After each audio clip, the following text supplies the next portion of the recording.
Bonjour les amis. Nous allons voir le syndrome de cytolyse hépatique qui fait partie des quatre grands syndromes biologiques hépatiques, en plus du syndrome de cholestase, le syndrome d'insuffisance hépatocellulaire ainsi que le syndrome d'hypertension portale. Je vous présente brièvement ces syndromes. Pour la cytolyse, donc lyse, ça veut dire destruction. Cyto, c'est la cellule, donc destruction de la cellule, destruction de la membrane hépatocellulaire, hépatocellulaire, effectivement, bien hépatocytaire. Et par la suite, la membrane va s'éclater et donc les éléments qui se trouvent à l'intérieur de l'hépatocyte vont se retrouver à l'intérieur du sang. Notamment les enzymes qui seront les transaminases, les azates et les alates. Pour le syndrome de cholestase, il est présent quand il y a une anomalie au niveau de la fonction biliaire et quand toutes les fonctions du foie sont pathologiques. Alors pour les fonctions, il y a la fonction de stockage du glucose, la fonction de production des protéines, notamment les facteurs de coagulation, les facteurs de coagulation comme le facteur 5, et puis la fonction d'épuration, ainsi que la fonction de digestion par l'intermédiaire de la bile, et qui contient les sels biliaires. Et cette bile va gagner le tube digestif et va avoir un rôle très important dans l'absorption des graisses. Quand toutes ces fonctions sont touchées, on parlera donc du syndrome d'insuffisance hépatocellulaire. Et puis le syndrome d'hypertension portale. Donc l'hypertension portale est une augmentation de la pression au niveau de la veine porte et qui peut donner bien sûr des complications. Donc, et la cause la plus fréquente du syndrome d'HTP est la cirrhose du foie. En fait, la cirrhose, c'est de la fibrose du tissu hépatique. Donc, le foie va devenir dur. Donc, on verra chaque syndrome à part pour, bien sûr, une bonne compréhension. Et, et là, en fait, pourquoi j'ai commencé par cette plaque, c'est tout simplement pour vous dire que à chaque fois qu'on a une anomalie biologique qui concerne le foie, c'est-à-dire qu'à chaque fois qu'on est en train de chercher une anomalie au niveau du foie, il faudra absolument chercher toutes les autres anomalies. Par exemple, un patient qui vient pour une cytolyse hépatique, on ne se contente pas juste de faire le bilan de cytolyse, non, mais aussi le bilan des autres syndromes, à savoir le syndrome de cholestase, le syndrome d'insuffisance hépatocellulaire et le syndrome d'HTP. Bien sûr, on verra tous ces syndromes, chacun à part et chacun dans une vidéo, Inch'Allah. Donc on fait notre bilan hépatique complet, on fait le bilan de cytolyse, on fait le bilan de cholestase ainsi que d'insuffisance hépatocellulaire. Pour la cytolyse, on va demander les azates et les alates. Pour la cholestase, on va voir est-ce qu'il y a de l'ictère. Et on va doser la bilirubine, la phosphatase alcaline et les gamma-GT. Et pour le syndrome d'insuffisance hépatocellulaire, on va doser l'albumine, le taux de prothrombine et on va voir aussi les autres signes cliniques et qu'on verra par la suite. Donc, dans ce cours, nous allons voir la définition, les diagnostics différentiels, les signes de gravité, les signes cliniques et bilan paraclinique, ainsi que les étiologies. Alors, concernant la définition.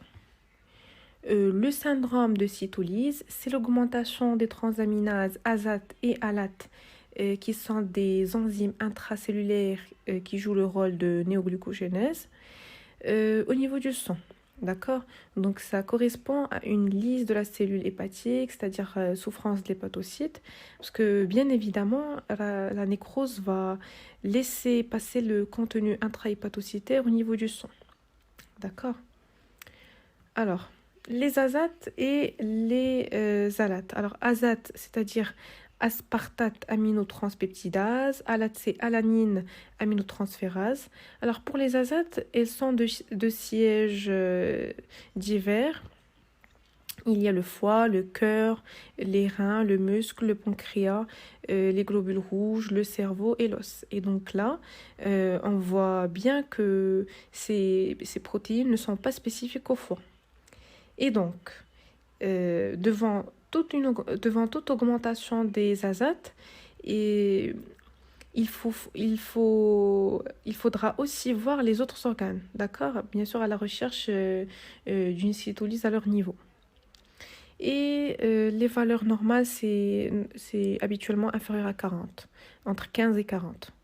Alors, tandis que les alates sont de siège presque exclusivement hépatique, et bien sûr aussi un peu au niveau des reins, et contrairement aux azates, elles sont plus spécifiques au foie. Et la valeur aussi, c'est inférieur à 40. Et donc, quand on dit syndrome de cytolyse hépatique, c'est l'augmentation des alates et des azates avec une valeur supérieure à 40 et en prenant en considération que les alates sont plus spécifiques au foie que les azates. D'accord? Parce que si on trouve les azates qui sont plus supérieurs, c'est-à-dire le rapport azate sur alate supérieur à 1, c'est-à-dire que les azates sont plus supérieurs que les alates, donc là, il faudra chercher aussi au niveau des autres organes pour éliminer les diagnostics différentiels. C'est ce qu'on verra tout de suite. Concernant donc les diagnostics différentiels, on a premièrement la cytolyse musculaire, où on va retrouver les azates qui sont plus supérieurs que les alates. Alors pourquoi les azates supérieurs? C'est tout simplement parce que ces enzymes qui sont les azates se trouvent au niveau de la cellule musculaire. Et en plus de cette augmentation, on aura aussi l'augmentation des enzymes musculaires, notamment les CPK et l'aldolase. Et on va avoir aussi un contexte clinique, c'est-à-dire dans le cadre d'une myopathie. Pour la cytolyse d'origine cardiaque, on aura aussi la même chose, les azates qui sont plus supérieurs que les alates. Pourquoi? Parce que tout simplement, ça va intéresser le muscle cardiaque. Et donc, si nécrose de la cellule musculaire cardiaque, on aura aussi la libération des azates et ce qui va être à l'origine de la cytolyse. Et là, la pathologie la plus fréquente et la plus grave est l'infarctus du myocarde. Et on va avoir aussi un contexte clinique, à savoir un patient qui présente une douleur thoracique, et aussi, par exemple, un patient douleur thoracique et les facteurs de risque cardiovasculaire, notamment l'obésité, l'HTA, hypertension artérielle, les dyslipidémies, l'obésité, d'accord? Et si on dose la troponine, elle va être élevée, ainsi que des anomalies qui vont être retrouvées à l'ECJ. Alors pour l'hémolyse et les hémopathies malignes, c'est tout simplement la dégradation des globules rouges qui va aboutir à la libération de ces azates. Et donc, comme les autres diagnostics différentiels, on va voir le rapport azate sur alate qui va être supérieur à 1.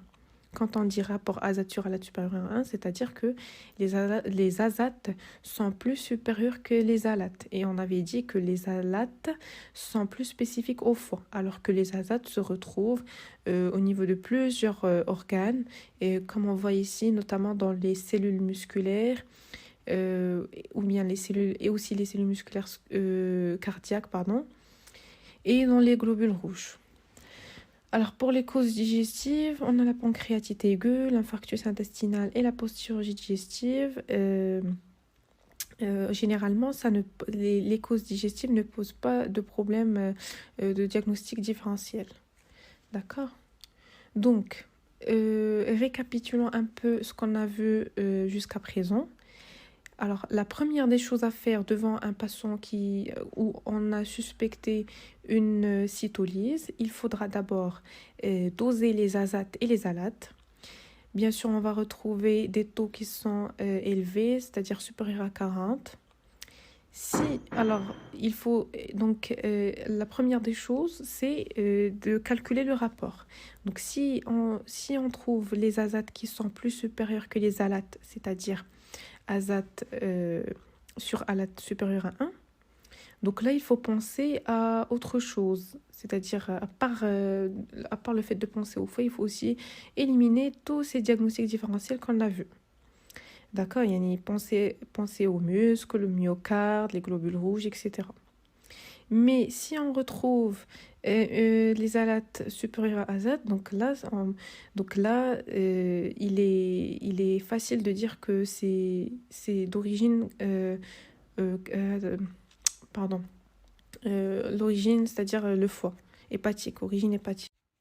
Alors, concernant les signes de gravité, les critères de gravité sont la diminution des taux de prothrombine et du facteur 5. C'est-à-dire, on aura un trouble du bilan d'hémostase ou bien une coagulopathie, et c'est un facteur pronostic. On aura aussi la diminution de l'albumine, ainsi que des signes d'insuffisance hépatocellulaire avec encéphalopathie hépatique.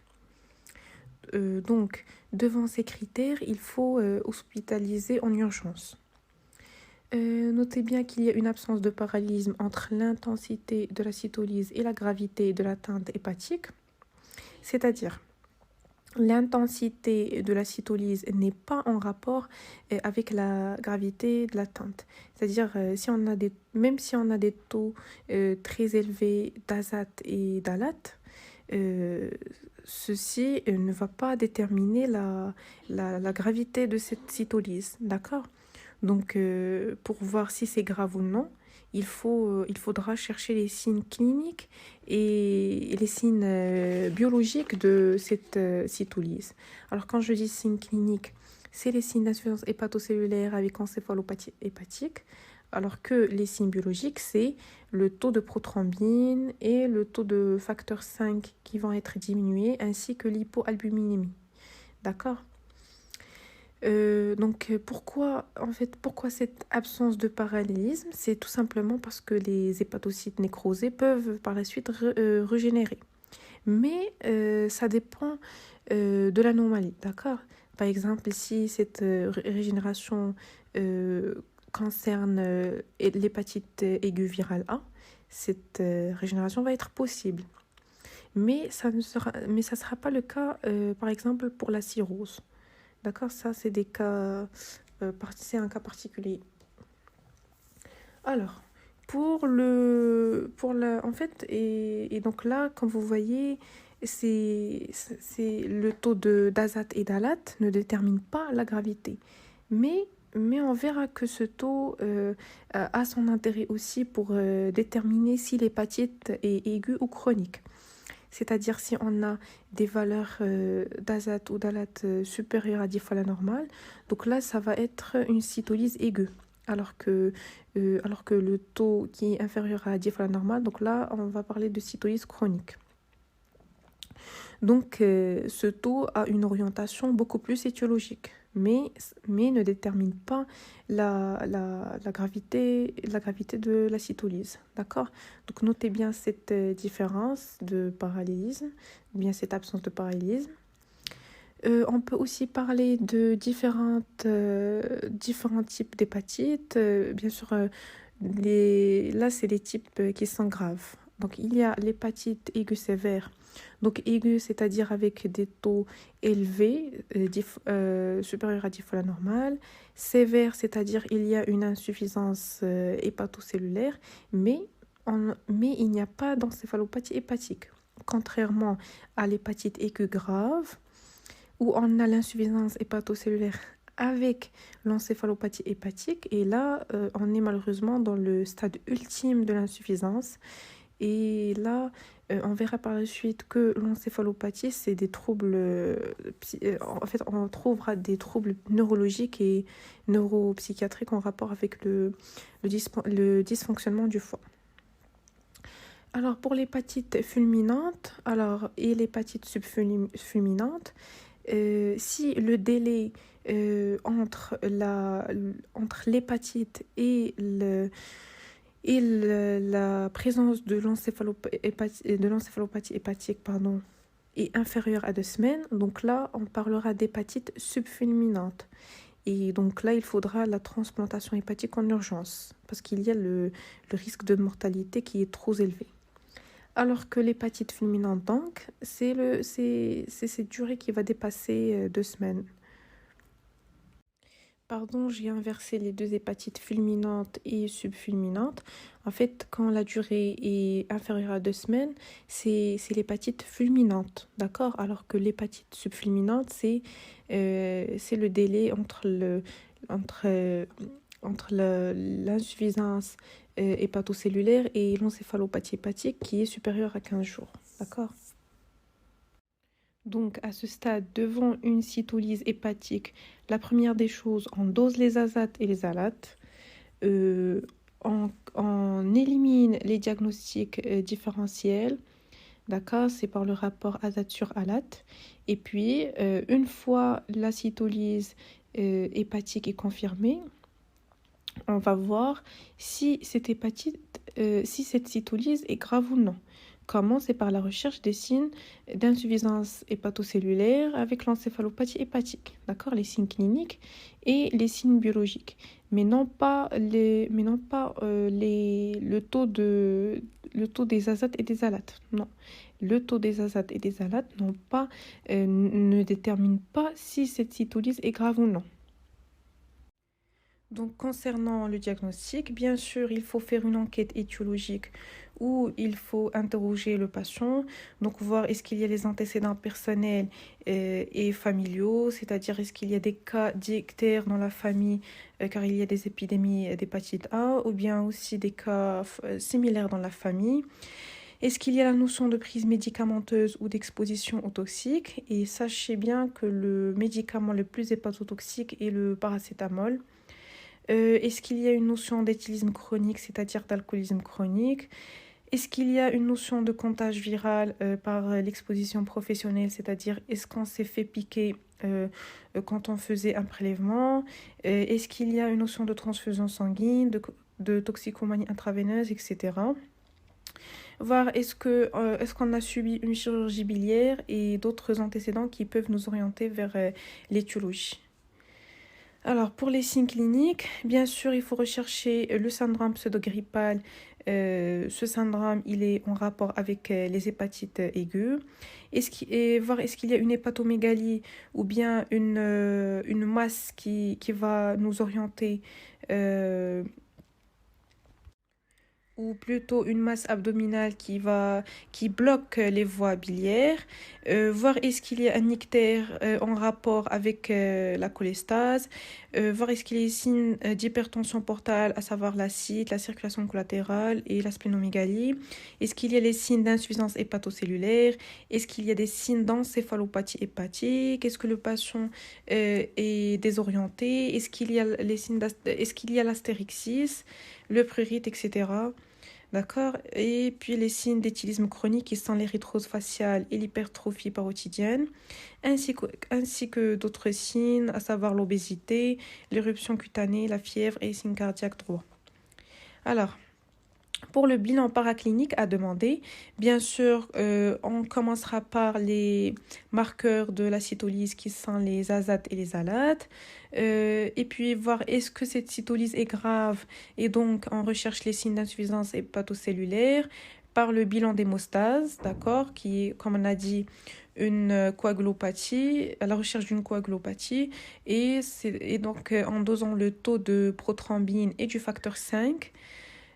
Voir aussi est-ce que la fonction biliaire est bonne, parce qu'on avait dit, n'oubliez pas qu'on avait dit que à chaque fois qu'on a une anomalie du foie, on recherche tous les 4 syndromes, les syndromes pathologiques du foie. Donc, on recherche les marqueurs de la cholestase, donc bilirubine, et puis l'ictère, donc c'est la gamma-GT, les phosphatases alcalines. Et bien sûr, sans oublier la sérologie virale, parce que parmi les premières causes à rechercher devant une cytolyse aiguë, c'est les hépatites, d'accord? A, B, C, E. Donc, on fait la sérologie, les sérologies virales, et bien sûr, vu aussi l'endémicité. Donc, toujours, il faut faire cette sérologie. Bien sûr, il y a d'autres bilans en fonction du contexte, c'est-à-dire, par exemple, les anticorps antitissus à la recherche d'hépatite auto-immune, et faire aussi le bilan métabolique qui à la recherche d'un syndrome métabolique qui regroupe plusieurs anomalies métaboliques, à savoir l'obésité, l'hypertriglycéridémie, l'hypercholestérolémie, l'hypertension artérielle ainsi que le diabète. Et donc là, les personnes qui présentent ce syndrome métabolique peuvent faire une stéatose du foie. Alors, c'est quoi la stéatose du foie? C'est le dépôt de graisse au niveau du foie. D'accord? Et donc, ça va correspondre à la stéatohépatite non alcoolique. Pourquoi non alcoolique? Parce que les patients, parce que cette stéatohépatite a les mêmes signes que la stéatohépatite alcoolique. Et bien sûr, sachant bien que l'alcool est parmi les causes de l'hypertransaminasémie. D'accord? Donc, le foie métabolique est une des causes de cette hypertransaminasémie. Et bien sûr, on demande d'autres bilans, notamment la TDM, bilirème, CPRE, c'est pour étayer le diagnostic étiologique. Et sachez bien que la biopsie du foie n'est demandée que si on ne comprend pas ou bien on ne comprend pas, c'est-à-dire la cause de cette cytolyse, c'est-à-dire il n'y a pas d'hépatite virale, pas de prise médicamenteuse, on n'a pas d'éléments qui nous orientent vers une étiologie. D'accord? Et donc, c'est ce qui concerne les bilans à demander. Alors, concernant les étiologies, comme on avait dit, le taux des azates et des alates nous permettait de nous orienter vers l'étiologie aiguë ou chronique, sachant bien que les azates et les alates qui sont supérieurs à 10 fois la normale nous orientent vers une cytolyse aiguë, alors qu'un taux qui est inférieur à 10 fois la normale nous oriente vers une cytolyse chronique. Alors, commençons d'abord par la cytolyse aiguë. Euh, Parmi les étiologies, on peut avoir les hépatites virales aiguës, c'est-à-dire A, B, D, E. On n'a pas dit C parce que elle est rarement, c'est-à-dire l'hépatite C est rarement diagnostiquée parce qu'elle passe inaperçue, elle passe asymptomatique. Il y a aussi l'HSV, CMV et EBV. En fait, HSV, c'est pardon, le cytomégalovirus, Epstein-Barr virus et l'herpès simplex virus. En fait, c'est surtout chez l'immunodéprimé. Alors, l'hépatite médicamenteuse et toxique, on avait dit que le médicament le plus hépatotoxique est le paracétamol, mais on peut avoir aussi d'autres médicaments hépatotoxiques, notamment les antibacillaires, l'immunosuppresseur et aussi la consommation de plantes qui peut être aussi toxique pour le foie. Alors, pour la migration lithiasique, en fait, c'est tout simplement une lithiase qui migre de la vésicule biliaire vers la voie biliaire principale, ce qui va donner une distension et donc le reflux vers le sang de bilirubine, ce qui va donner l'ictère. Bien sûr, la bonne compréhension de cette partie va être par la suite plus facile avec une capsule concernant l'ictère cholestatique. Alors, on a dit ça va donner l'ictère, mais à un certain moment, ça va donner une hépatite aiguë. Pourquoi? Parce que la bile accumulée dans le foie endommage les cellules. Et donc, ça peut léser les hépatocytes et ce qui va donner l'éclatement de ces cellules et donc l'hypertransaminasémie. Alors, concernant le foie vasculaire, on a le foie ischémique et le foie congestif. Alors, pour le foie ischémique, c'est-à-dire il ne reçoit plus de sang, c'est le cas des AVP, les accidents de la voie publique. Et le foie congestif, c'est-à-dire un foie qui est engorgé de sang, comme dans le cas du syndrome de Budd-Chiari, qui est l'obstruction des veines sushépatiques. Et donc, le sang ne va plus passer vers la veine cave et donc le foie va être engorgé de sang. Ce qui va donner aussi une hypertransaminasémie par éclatement des hépatocytes. Et donc, comme vous voyez, le foie vasculaire, que ça soit ischémique ou congestif, ça va donner une cytolyse. Alors,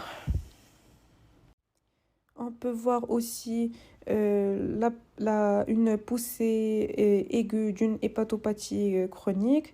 C'est en fait une poussée aiguë qui se voit chez les patients alcooliques qui continuent à boire et donc ils vont faire des poussées aiguës. On peut avoir cette poussée aussi devant une hépatite auto-immune dont on ne connaît pas l'origine. Donc, malheureusement, ils font des fois des poussées, c'est-à-dire sur un fond chronique, des poussées aiguës sur un fond chronique, c'est-à-dire il avait des transaminases à 200 et puis hop, on a des transaminases à 600, 700. On peut voir aussi une réactivation virale B et puis une hépatite aiguë bactérienne qui est rarement retrouvée. Et donc maintenant, la cytolyse chronique, c'est généralement supérieur à 6 mois, c'est-à-dire une évolution qui est supérieure à 6 mois. On peut avoir l'hépatite virale chronique B et C avec ou sans cirrhose. Donc notez bien que l'hépatite A ne donne jamais d'hépatite chronique. L'hépatite B donne une hépatite chronique dans 20% des cas, alors que le C donne une hépatite chronique dans 80% des cas. Et puis, on a noté quelques cas de développement vers la chronicité pour l'hépatite D et E. Alors, pourquoi avec ou sans cirrhose? Parce que toute pathologie chronique du foie peut évoluer vers la cirrhose. Et donc là, vous vous rappelez qu'on avait dit au début que la régénération des hépatocytes pour la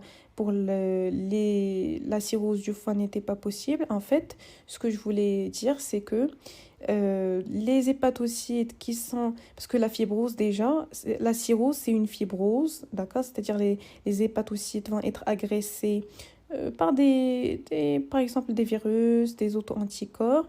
Et donc, ce qui va aboutir à la destruction des hépatocytes. Mais puis, ces cellules, ces hépatocytes vont se régénérer, mais de façon non fonctionnelle. D'accord?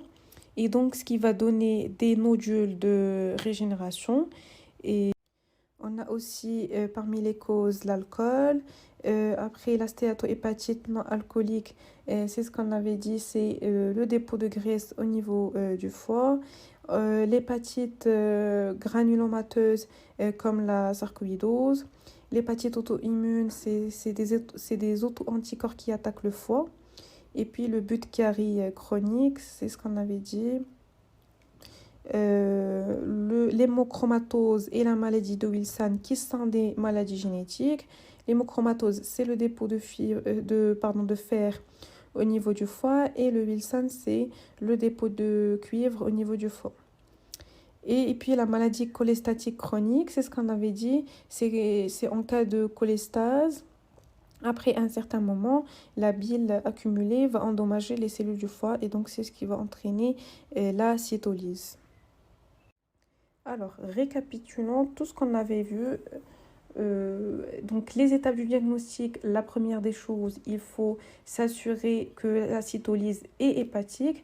Comment? C'est bien sûr en éliminant les diagnostics différentiels. C'est surtout par les taux d'azate et d'alate, sachant bien que l'alate est plus spécifique que les azates. D'accord? Et donc, après, voir est-ce que c'est aigu ou chronique, c'est par le taux des azates et des alates qui sont supérieurs à 10 fois la normale ou inférieurs. Et puis, la gravité, bien sûr, ce n'est pas le taux, ce n'est pas l'importance du taux des transaminases qui va nous dire si cette cytolyse est grave ou non. C'est en fait la recherche des signes d'insuffisance hépatocellulaire, à savoir l'encéphalopathie hépatique cliniquement, et biologiquement, c'est le taux de prothrombine et du facteur 5. Et bien sûr, rechercher les étiologies afin de traiter. Et donc, merci pour votre attention et n'hésitez pas à vous abonner pour être au courant des nouveaux cours, Inch'Allah. À très bientôt.